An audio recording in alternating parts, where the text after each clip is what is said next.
Oh, I think that means we're good. Okay, great. Let's Thank Hello. you, continue. Paul. Can you hear me? Nice. All right. Very nice. Diego's here. Do you want to say hi, Diego, or do you just not care?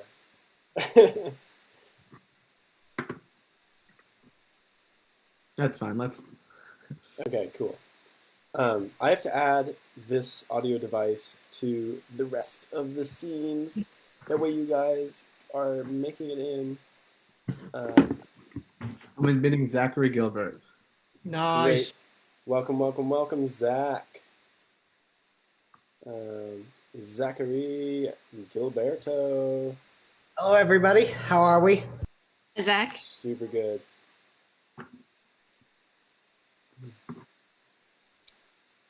Okay, it looks like we should be up and running to get this thing on the road. So the thing that we're talking about is the how to play bluegrass music as a band.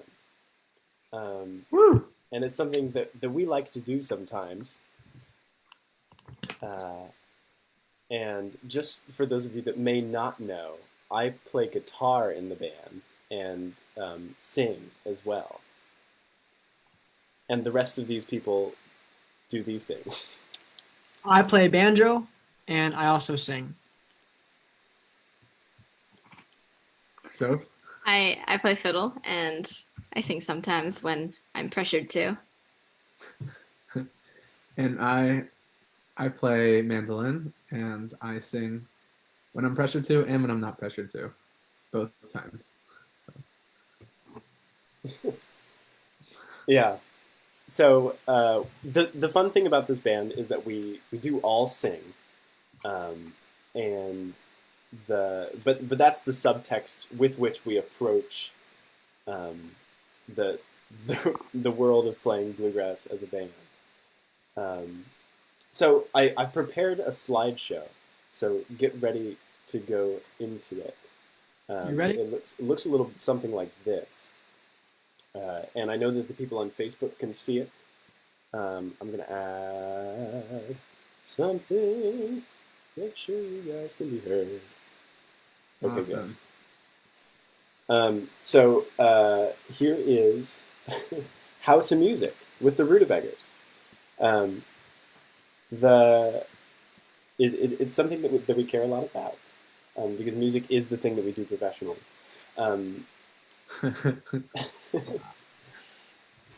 So anyways, welcome to the Zoom. This is our Zoom chat. If you're just watching on Facebook, this is the Zoom chat link. And feel free to join in, hop into the chat. And this is the description of what we're going to be talking about today. It's a super complex subject. We're going to be talking about arranging a song for a bluegrass band, who plays what, when, where, and why. And how do we serve the song? How are we the best artists that we can be? So believe it or not, 60% of bands don't know what they're doing. And here's a graphic to support that statistic. So if anyone would like to interject, what do you believe, who controls tempo? And I'd love for someone out there to, I think I have a poll created already, so I'm going to publish this poll, and you can vote now on your vote now on your phones, and that sort of thing.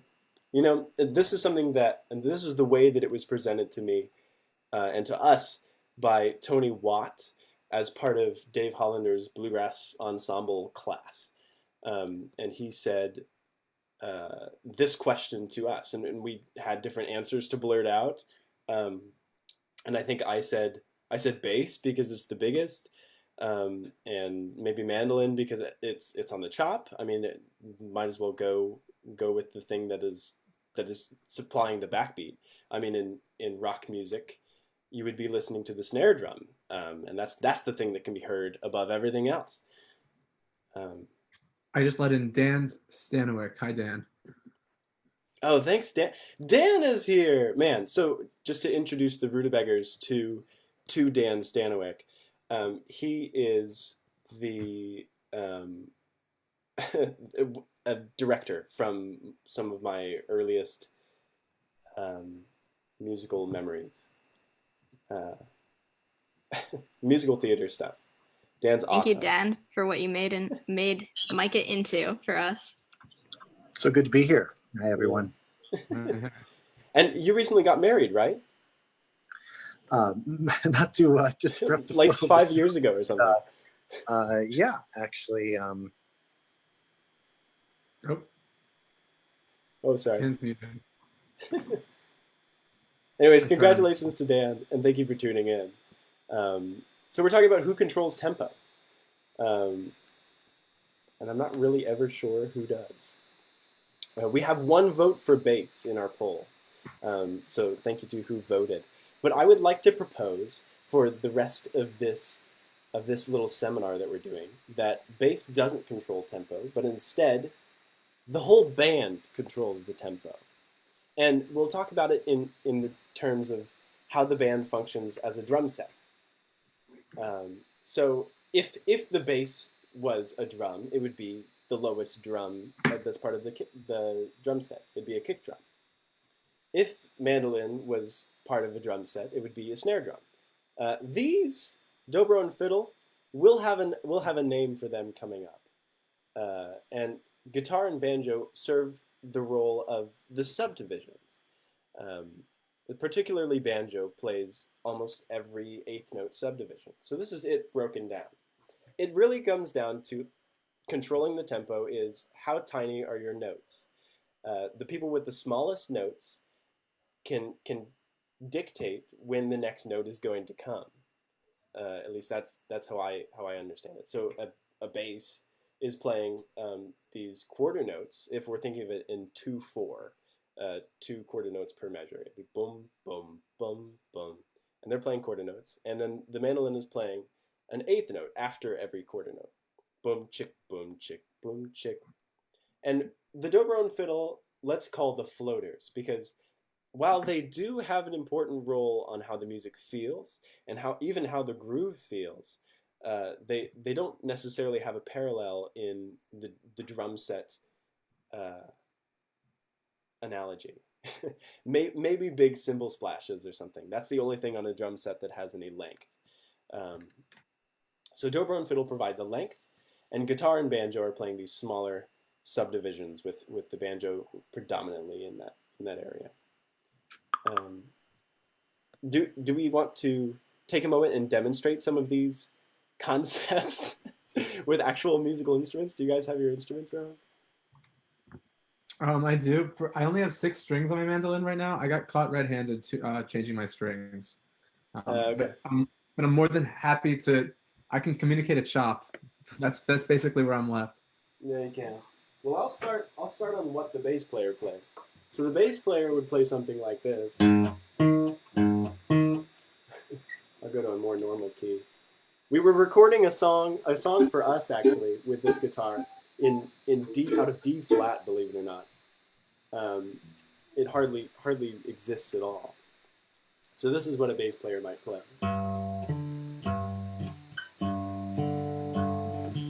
Just those 2 notes, and those would be chord notes. Ari, do you want to do some chops? Sure. I have no A strings on right now, so that's fun. But sorry for the tuning. That's a chop. That's awesome.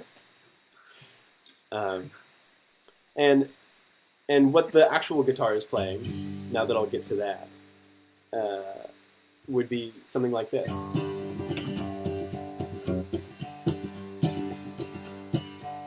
So there's 2 different schools of thought to bluegrass rhythm playing. There's the Lester Flat bum diddy approach, which basically mirrors the bass downbeats and mandolin upbeats, bum diddy, bum diddy, bum diddy, bum. Or the Jimmy Martin school of constant eighth note, strummy, strummy, strummy, jigga, jigga, jiggas. And that's the gray area that the guitar lives in. Trev, you want to show your tiny notes?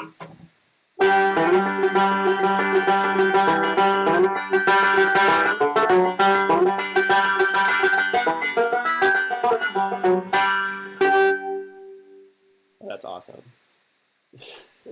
And Sophia, do you have your fiddle there? I don't, but I'll tell you that as a fiddle player, what I play is goes between the shuffling of the eighth notes and the quarter notes, kind of similarly to the guitar, where you can go between the bass note and then the boom chuck, and then the kind of in between eighth notes a little bit. That's basically what the shuffle is. So if you're doing your basic Nashville shuffle, which is kind of what the shuffle that evolved, that most bluegrass fiddlers kind of like evolved into different types of things, it's just long, short, short, long, short, short, long, short, short. So it kind of goes over that. But of course, as a fiddle player, I always have the option of simply just holding out a note, and that can be really powerful for the sound because I'm the only instrument that can do that unless there's a dobro player. And it also gives up that responsibility of the groove. So I can let the guys handle that, and all I have to just do is pretty stuff on top. As Micah described, the floating sort of aspect of the fiddle. Well, good. Well, I'm just about a slide ahead of y'all there. So that's it broken down with a little bit of typed-in musical notation, believe it or not. And beyond that slide, there is something that looks like that. So this is how tiny are your notes, and there they are. That's just it again, with more emojis. So we're going to talk about a song called Only a Matter of Time to sort of demonstrate in a recording how this stuff plays out. So I've got it pulled up just over here. Yeah, this one. Great. Let's make sure this is going to be. It is, great.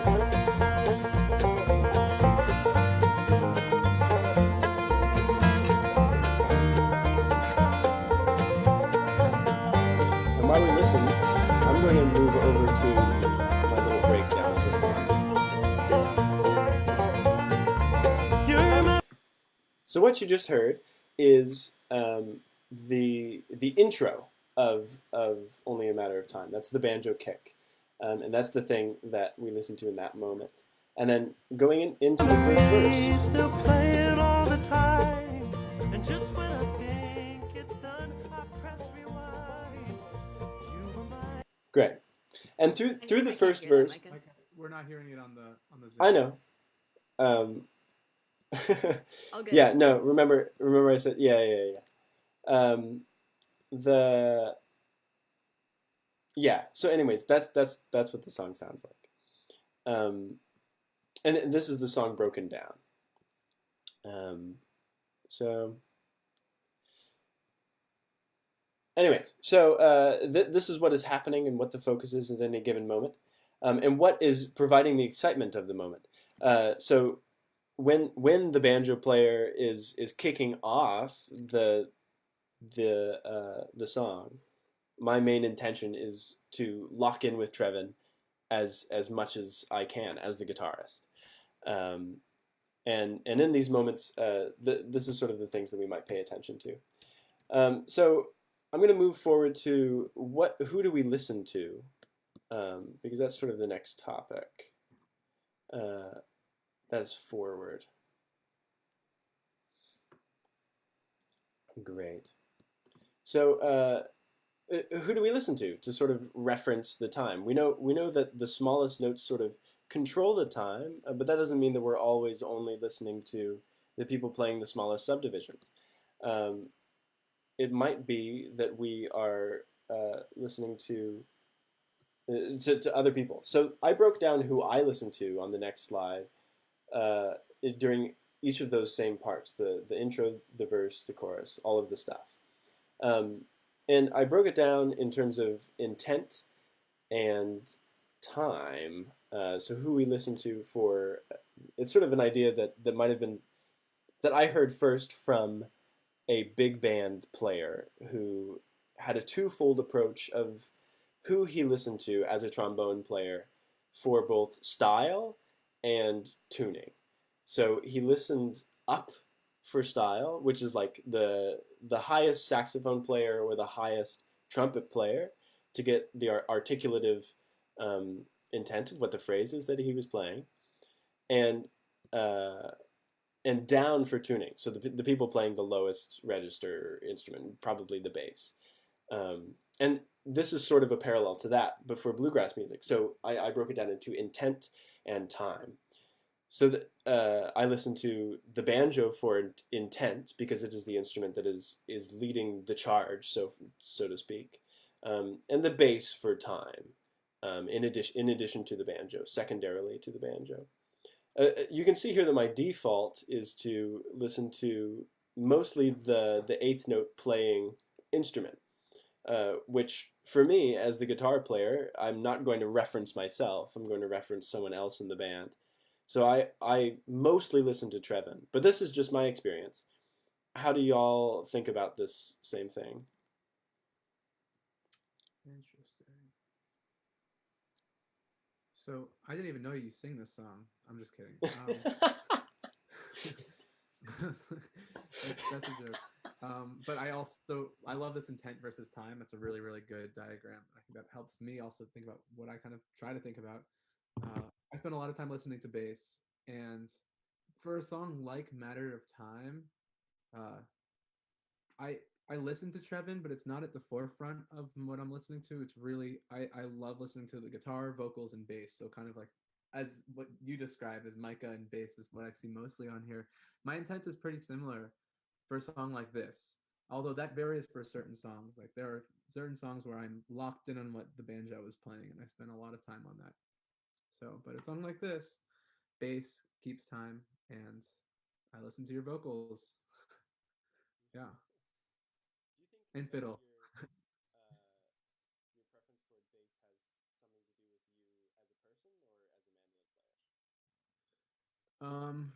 Well, so Noah Harrington plays bass in our band. I think it has everything to do with him as a person. Um, I'm just kidding. Basically what I'm trying to say is kind of me as a person, but also I think it really matters a lot to do with the fact that the bass is playing the downbeats, the mandolin's playing the offbeats, and like that's really like for me like that really helps me glue it in is to hear exactly when those notes are being layered, so that I can really find the perfect place for them. And yeah, like Noah and I spent a lot of time eyes locked, and I think we actually just tried recently moving me. Sophia and I switched places, and that was a recent addition to our setup, and that actually has made a difference. Because I remember that show that we played, like really me being closer to Noah really helped with the groove, and I think that the relationship between bass and mandolin is really important. I've never heard this whole intent versus time thing for who you listen to, but I really love that, Micah. That's really cool. And it kind of makes me think as a fiddle player, like I said, since I kind of have the option of leaving the responsibility of the time to all the other subdividing kind of more normal instruments, normally rhythmic playing instruments in the band. For this song, it's actually like I could say one of them is more important to the other for me as a violinist. And so for me, the intent of the song is what I prefer to lock into rather than the time. And that's just because in this song, I feel that the like long sustained notes fits the character of the song, both because of the theme of the song and the lyrics, and because of the tempo of the song too. It's a little bit slower than a typical bluegrass standard. So really listening to you sing lead is the thing that kind of locks me into how I'm supposed to be playing violin, more so than listening to the bass typically for the time. I think that's interesting that in the same song that you listen to a different feature and I listen to a different feature, and we're all, listening to everything. But I think it's cool based on like what your instrument's supposed to be doing. You're focusing more on Micah and I'm focusing more on Noah, but we're creating the same result. So. For me, when you kick off a tune or a song, you're thinking the subdivisions in my head beforehand. So you for this one, it's going. And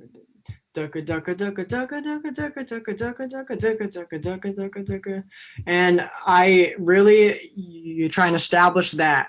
And luckily, everyone else in the band, the rest of you guys, has wonderful time. so I can trust you guys to lock in right away. Once everybody locks in, my ear goes to really locking in with the bass and then the mandolin.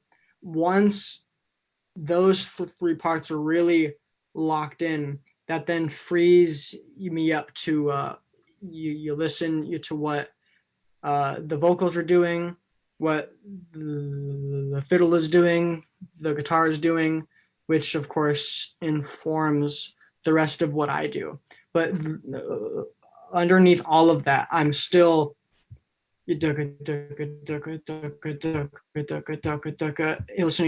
to the bass going like that. So that's kind of how I approach most songs that we do, generally speaking. That's cool. I like that. Cool. Well, let's move onward. But before we do that, I did I did want to mention the at least talk about what we might listen to differently if the genre was different. So I know, like, for us, we play, like, Another Bite of the Apple is another song that I could have pulled up here if we wanted to listen to that. Yeah. Sure, go for it. And I'll play that for the Facebook. But you guys know what that's the swingy song that we have out. And I'll skip.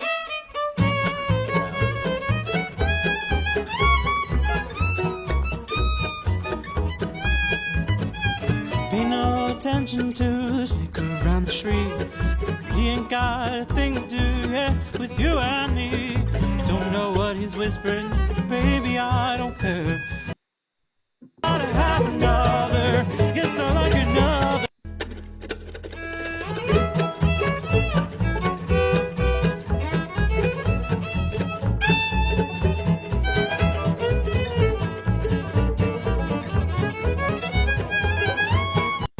Please don't keep me waiting, or keep me from temptation. I gotta have another, yes, I like another. I gotta have another bite.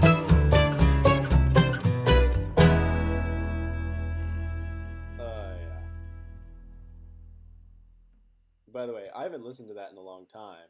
I don't know if you guys have, but it's kind of an awesome recording. I really like it.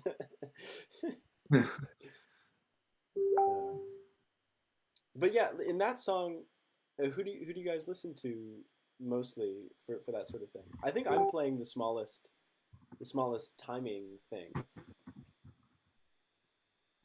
Yeah, I'd say the guitar kind of leads the push of the song, and it's kind of weird. I think that guitar kind of pushes it since it's swing. You're like a little bit playing sort of ahead of the beat sometimes, but at the same time, it's kind of like the most grounding thing that we have. Yeah, I don't know. It's kind of interesting for me to play a solo and to be only listening to the bass on a song like this, if that were possible, which of course it's not. But if I blocked out every other instrument, I only listened to bass, I think I'd be playing behind where I would like to be playing on a song like this, if that makes sense. So for me to kind of take that into account of like who's going to be pushing the beat a little bit more, the guitar definitely is that instrument for me. And the other thing too, to consider with different types of music, which I know there's variations for every instrument. For me, a really noticeable variation that changes when you're playing genre to genre is the bass and the length of the notes that the bass plays. So like in bluegrass, Noah might let his note ring from one note right to the next note, and there's really no space where the notes where he's silent. But for swing, and especially more for like if it was a more gypsy jazz kind of swing song, which this one is not, Noah would be playing much shorter notes because he's an awesome bass player and he knows that that's stylistically appropriate. And it's also very different to play with, and kind of in a way that even makes it more precise for me to listen to the bass in that genre of music than it does necessarily in bluegrass. Yeah, he plays pretty short notes in this stuff. Yeah, and something that he told me is that I should push, I think well, this is Yeah, you the type of should. music that I definitely default to him in having more experience than I do in playing this type of music. And he Noah told me Harrington, our that I bass should player, is really play some. awesome. Yeah, shout out to Noah. And I also just want to make clear that, I say these things like if I just listen to one instrument, but of course the the overlying thing to keep in mind is that you have to listen to every instrument. In reality, there's no escaping listening to everybody because everyone's playing on stage and everyone is contributing. So it's just really a matter of kind of prioritizing who you're going to lock in with at a key moment. But you can't ever be too locked in. You can't ever shut anyone else out of your ears. You have to be listening to everything going on all at the same time for you to get the full picture of really what's happening. So you could say it's only a matter of time. That's right. Yeah, I mean, I think that's a good piece of advice. Actually, I just want to jump quickly on this quick note. Like, whenever I feel like I'm really locked in, and I there should never be a point where you can take off your ears. Like, where you always have to be on the edge of your seat. And that's a mistake that I made in the early years of my playing.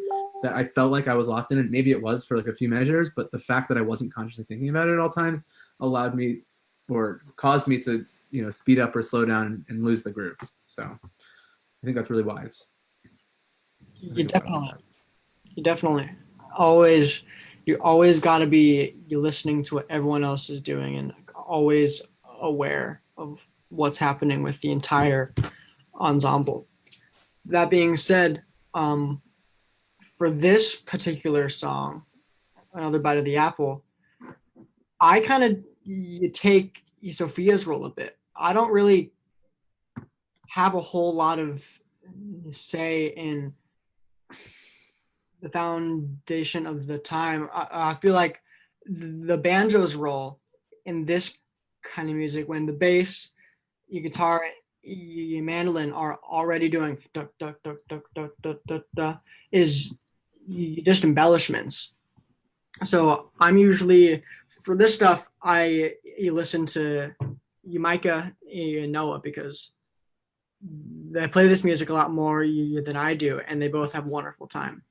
And it, like we mentioned before, they already have that you drive taken care of, and I just have to hop along for the ride, and it's all good.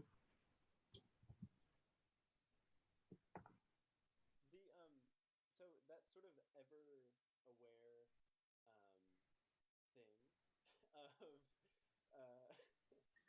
of listening to everything while you're playing is something that my sister Hannah, who is like a certified yoga teacher, and not excessively hippy dippy, but squarely hippy dippy, described this state of sort of letting an experience wash over you and being intensely focused, but also intensely calm, as being called flow, is the name that she would give it.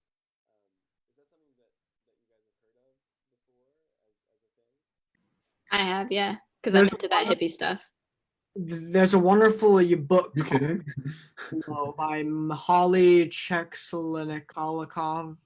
Really hard name to say, but he was the man who coined that term, the psychology of, yeah. And you basically, like how you described it, where you're intensely locked in to what you're doing, but at the same time it's effortless, and within that state you're completely immersed and nothing else is happening in the world except for the eternal now, which is in this case all of us on stage, you're playing music. And what she might also mention is that this is also, it's like an Alexandria technique as well, where is if your attention and your mind is like here, like this, like locked into this, your fretboard, and your consciousness is also constricted. Whether as if your awareness is on the bass, the mandolin, violin, guitar, your vocals, your consciousness, you then expand it out, and then it opens up the whole experience and the sound more for the band as well as the audience. And that's kind of, I think unconsciously, that's the state that we're always striving to achieve when we play together. At least for me, it is. What do you guys think? I think so. Yeah, I want to be as connected to you guys as possible in my ideal situation. So, well, at least now we've designated who we listen to.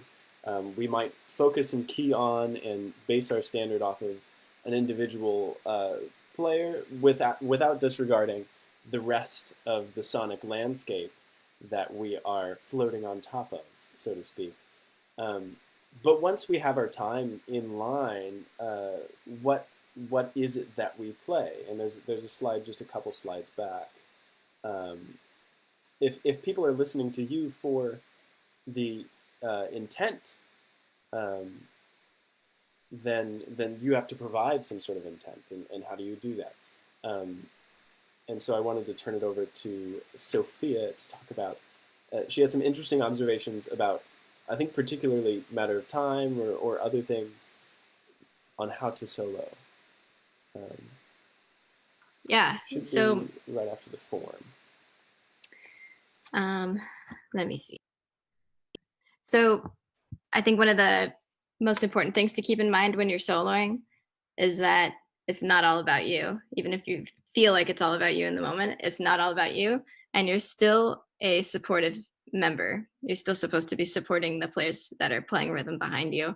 And kind of letting go of that sort of changes the vibe, really, of what you might want to play.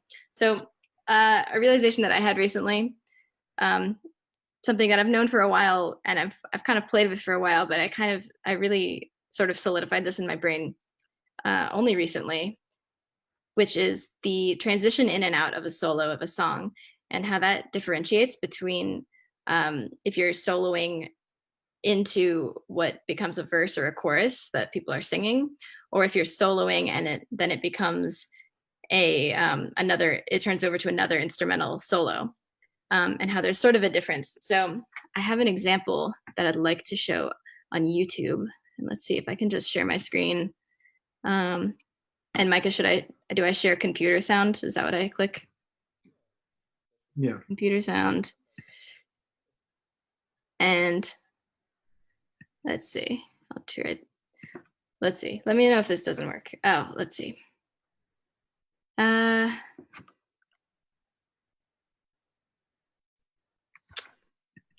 don't know if I'm actually going to be able to share the audio from this, so maybe it's not even worth it. But because my computer has some sort of, it needs an application. I was listening to Balsam Range and their awesome song Monday Blues. And Balsam Range is a band that kind of has a lot of, sort of like us, has a lot of arranged ideas, and their solos, they don't necessarily play the same notes every time, but their solos always start and end in the same ways.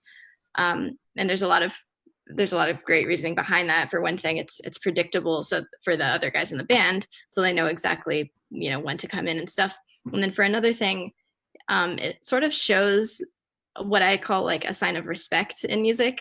If you're jamming with people, it certainly wouldn't be respectful for you to just sort of play over someone else who's playing the melody. You want to back off and let that person shine for a little bit and listen to them and listen to that.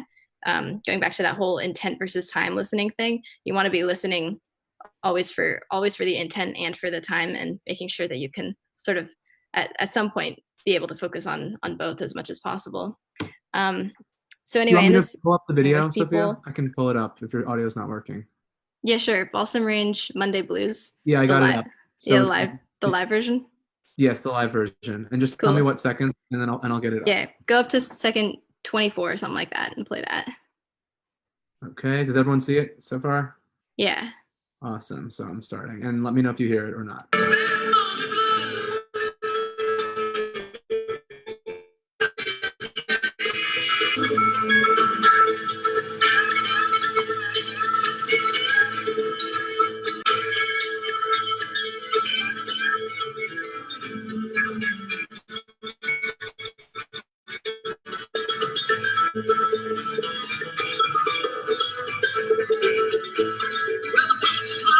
Okay, that's good. Great. Cool. So I don't. My video was a little bit laggy. I'm not sure if that was all right for the rest of y'all, but one of the cool things that I noticed about that is there's the fiddle solo. You know, he comes in, he's super strong. He's got that like that really sort of bold idea that he plays at the beginning, like da da da da da da da da, and it totally locks in with the groove of the band. So like you can tell that he's, you know, everyone can depend on him for laying down the groove, even though he's a solo player. So in that way, he's still playing that supportive role that he's just playing normally as a rhythm player in a band, but he's doing it as the soloist. Nonetheless, as the fiddle player who plays the least amount of rhythm of anyone else in the band. So that's pretty remarkable. The next cool thing that happens is that when he's ending his solo, he ends his solo on the downbeat of the last measure of the form. And what that means... Do you want me to play? No, it's okay. Okay. Sorry. Yeah, if you're listening out there, if you Google up Balsam Range Monday Blues, you can listen to this too. Again, if you missed it. But so he ends his solo, the fiddle player ends his solo on the last measure of the form, right on the downbeat.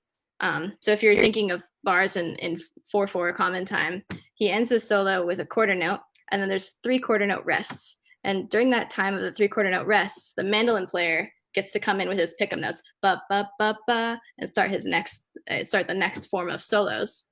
Then, as the mandolin player is playing, he knows that he's going to another verse. And it's kind of an interesting thing in bluegrass. So there's this sort of thing that there's probably a lot of different kind of terminologies out there. I've heard a lot of different words for it, like the bluegrass park or like the bluegrass stop, you know, something like that. Basically, it means like dead time. You're just hanging on one chord, waiting for the singer to start singing the verse. Balsam Range is a really polished band. They already had this arrangement totally down pat. So the singer already knows he's going to come in basically with none of that stop time. But it's very common in bluegrass language to, again, he's still ending his solo on that downbeat, but instead of just ending it on the downbeat of the last measure, he plays another extra measure or 2 if he wants, sort of playing just like kind of basic melodic ideas that are not very colorful, sort of like running eighth notes usually, and usually they're descending. So while he's playing sort of a descending scale down, pentatonic scale down, the singer comes in and it's like it kind of bridges that awkward gap, so to speak. So yeah, I think that's kind of just a great illustration. And even in the next bank of solos, the guitar solo and the banjo solo, exact same thing. It's the same formula where the guitar player hands off the solo to the banjo player. He stops right on that downbeat and then lets the banjo player play the pickups. And then the singer comes in with like that sort of gradual build down of the solo into the singing. Yeah, for me, cool that's to like make a worksheet for, or something like that. It's kind of funny. You look at this and it's like you wouldn't think it would be so. I don't know how to say it. It's like it's very predictable, and I think it's predictable for good reason. I think it shows, to me, it speaks as respect. I think, you know, Dave Hollander kind of makes fun of how people say, people always say the word tasteful in bluegrass, like, oh, you're playing tasteful, you're not. For me, it's like respect. You're playing with respect for the players around you, or you're not. And to me, the Balsam Range players in that arrangement play with such total respect for each other. Yeah, respect's a good word. To me, I like to, it reminds me of kind of holding back on your ego a little bit. And like, you have your window, and it's your window, but afterwards, you know, hang back and let everyone else do their thing, which is really great because it makes for more fun for everybody else, which is always a good thing. Totally.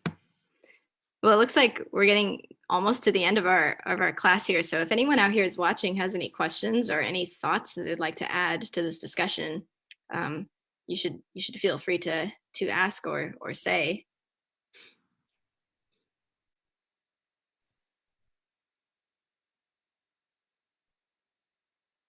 Yeah, I mean, they wanted us to play something. earlier. That's always people always request that. I don't understand. Like we We can't. wish that we could. Wish that we could Yeah. with each other. We could each. Okay, I have an idea. We each play a verse of a song.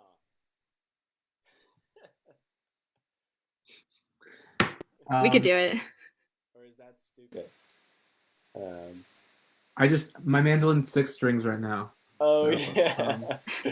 You I can guess that sing. doesn't work. I can sing. You can sing. Let's do. What's a song that we all like and know and love?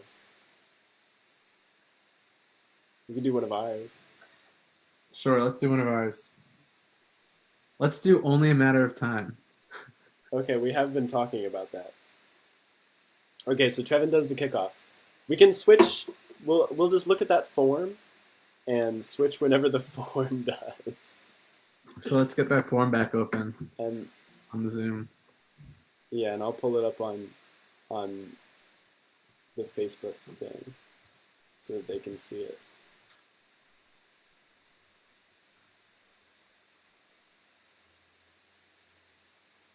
Where did I put it? Yeah, I think the best one is on that intent time slide.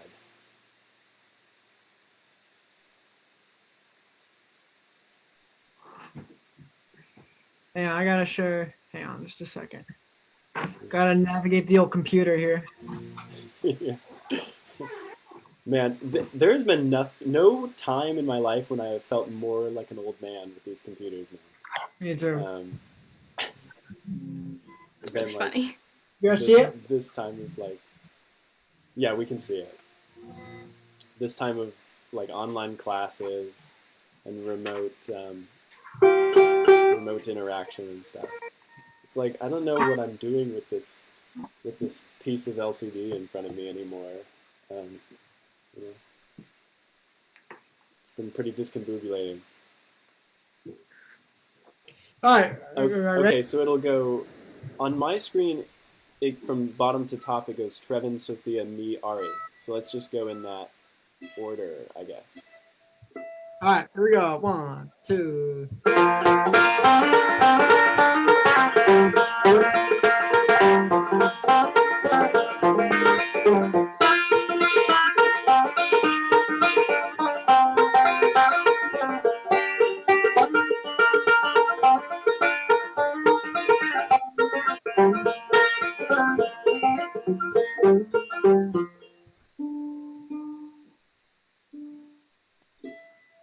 Well, your audio's off. My audio was off. Ready? Okay, Here's the verse. Verse 1.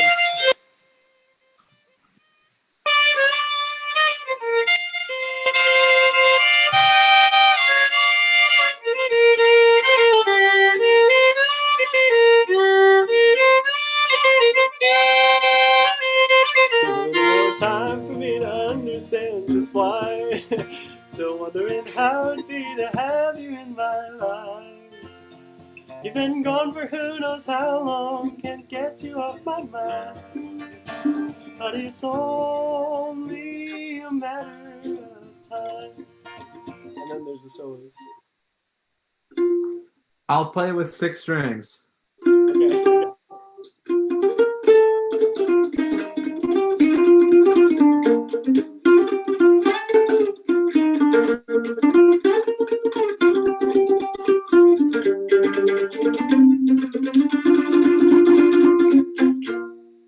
Ta-da! And then Trevin. Trevin, take over. Oh, your audio's muted, Trev. Trevin's got to unmute that.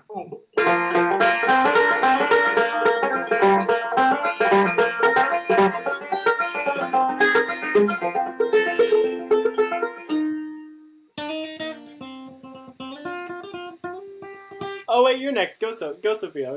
I didn't know arrangement. Go.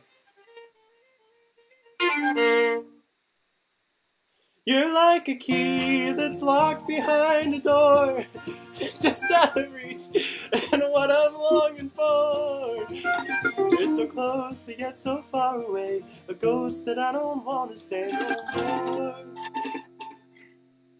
Take a little more time for me to understand just why. Still wondering, happy to have you in my life. You've been gone who knows how long, can't get you off my mind. But it's only a matter of time. But it's only matter. But it's only a matter. But it's only a matter. Kevin? Oh, only a matter. Of time. Time.